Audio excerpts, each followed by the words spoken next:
أول سنة بالزواج بتكون مليانة بالتغييرات والتعديلات بالحياة باتجاه الطرفين، وهون بيبدأ دورك أنت وشريكك بالتكيف والتأقلم مع هاي الأدوار الجديدة.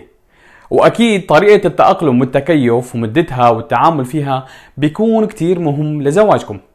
للأسف إذا انخفض الحب والعاطفة وزادت التناقضات وتباطأ التكيف خلال أول سنتين كأقصى حد، هذا الشيء ممكن يعطي مؤشر سلبي لاحتمال الانفصال وحدوث الطلاق. بهذا الفيديو بدي احكي لبعض الازواج او المقبلين على الزواج كيف بينقذوا زواجهم خلال اول عامين وما يكون عندهم خيبة امل او سلبيين تجاه بعضهم البعض، وكيف بيكونوا راضيين ويأسسوا لزواج قدر الامكان مستقر مدى الحياة. بس خليكم معي شوية دقايق.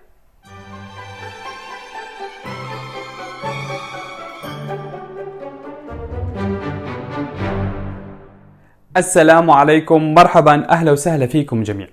معظم المتزوجين عن جديد بتكون توقعاتهم وأحلامهم وتقديرهم للسعادة عالي ومرتفع خلال أول سنوات الزواج، لكن مع وجود تعديلات غير متوقعة واختلافات هي ولو كانت على أشياء صغيرة أو أهلي وأهلك، عدم تحمل المسؤولية، دوري ودورك، عدم التوافق من ناحية جنسية، كل هذا الشيء ممكن يؤدي لانخفاض السعادة مع مرور الوقت والتفكير بالطلاق. طبعا الطلاق هو ممكن يحدث بالسنوات الأولى من الزواج، بس بيكون في أسباب علنية وقوية وصارخة وضاربة، مثل قلة الاحترام والرومانسية والأنانية، الإدمان وتعاطي المخدرات، أو في إساءة عاطفية وفي عنف جسدي. هو متزوج صغير أو هي صغيرة وما عنده خبرة أو قدرة على الاستمتاع مع بعض، وفي مشاكل بالعلاقة الجنسية، بيعتمدوا أو في اعتماد على الأهل وما في قدرة على تحمل الأمور المالية. بالحقيقة ممكن أول أيام الزواج الواحد يشوف حاله أو أحد الطرفين إنه هو مكتئب، ممكن بيكون بسبب الاستعدادات وترتيبات الزواج وتحضيرات المنزل إنه كلها بتاخد وقت، وخاصة بعد نهايتها ممكن واحد يشعر بالتعب.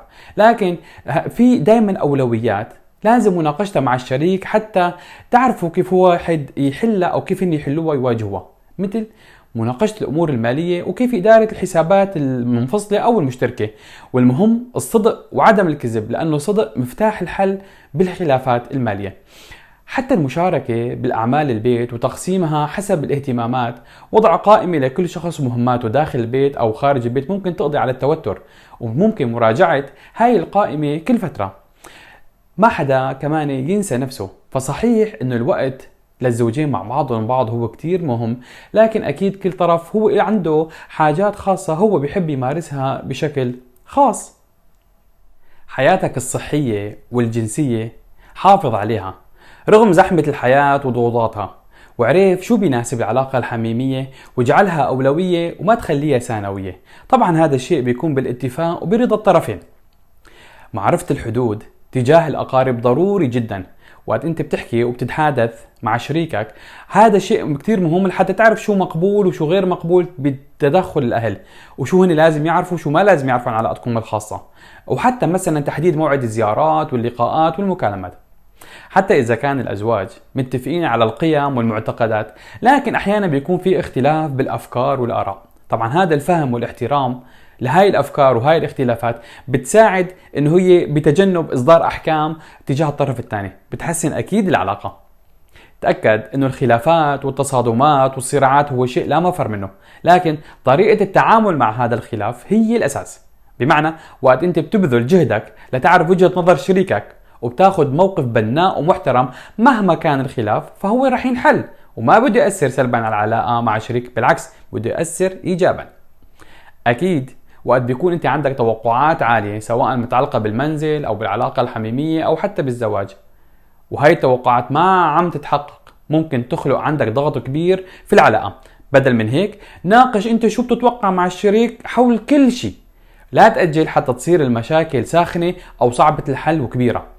وما بتعتقد أنت كمان إنه هذا النقاش بده ينقص من قيمتك أو بده ينقص من قيمة الطرف الثاني، بالعكس هذا الموضوع بيعطي أريحية، وأنت ما تفرض إنه الطرف الثاني فيه أشياء لازم يعرفها لحاله من غير ما تقولها.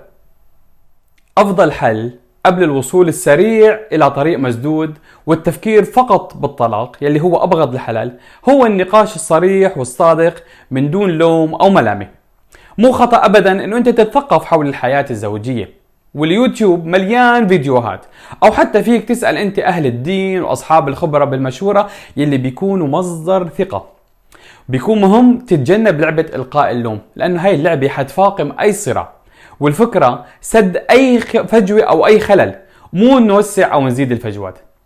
خلي توقعاتك واقعية ولا تبالغ بأحلامك، وعرف قدراتك وقدرات الطرف الآخر. أكيد التكيف بيحتاج لوقت بالنسبة للزواج وبالنسبة للأدوار والمسؤوليات، لذلك تحلى بالصبر ومناح نفسك وشريكك الوقت الكافي لحتى تتكيفوا مع بعضكم.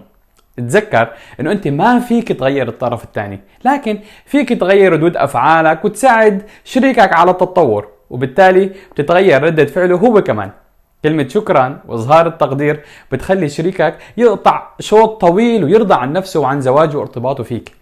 المشاوير والاحداث المشتركة ممكن تخلق متعة وتزيد الرابطة بينكم وتخلق ذكريات عزيزة على زواجكم. مشان هيك بالنهاية انا بحب اقول، على الرغم من انه اول سنوات الزواج بينقال عنها انه هي صعبة، لكن غالبا هي بتكون الاكثر بهجة ومتعة وحميمية واكتشاف، وفي كتير خلال هاي السنوات لحتى يتعلموا الازواج عن بعضهم البعض ويعبروا فيها عن بعضهم البعض. وهاي الفترة هي ممكن تكون فترة لحتى تبني فيها اساس لشراكة هادفة، ممكن هاي الشراكة تدوم مدى الحياة. مشان هيك مشتركي قناة الكرام، إذا عندكم أسئلة أو استفسارات متعلقة بموضوع الحلقة يا ريت تكتبوها إلي أسفل هذا الفيديو في خانة التعليقات، ولا تنسوا تشاركوا الفيديو مع المهتمين وخليني كمان أعرف آرائهم. وإلى لقاء قريب بفيديو جديد إن شاء الله تعالى.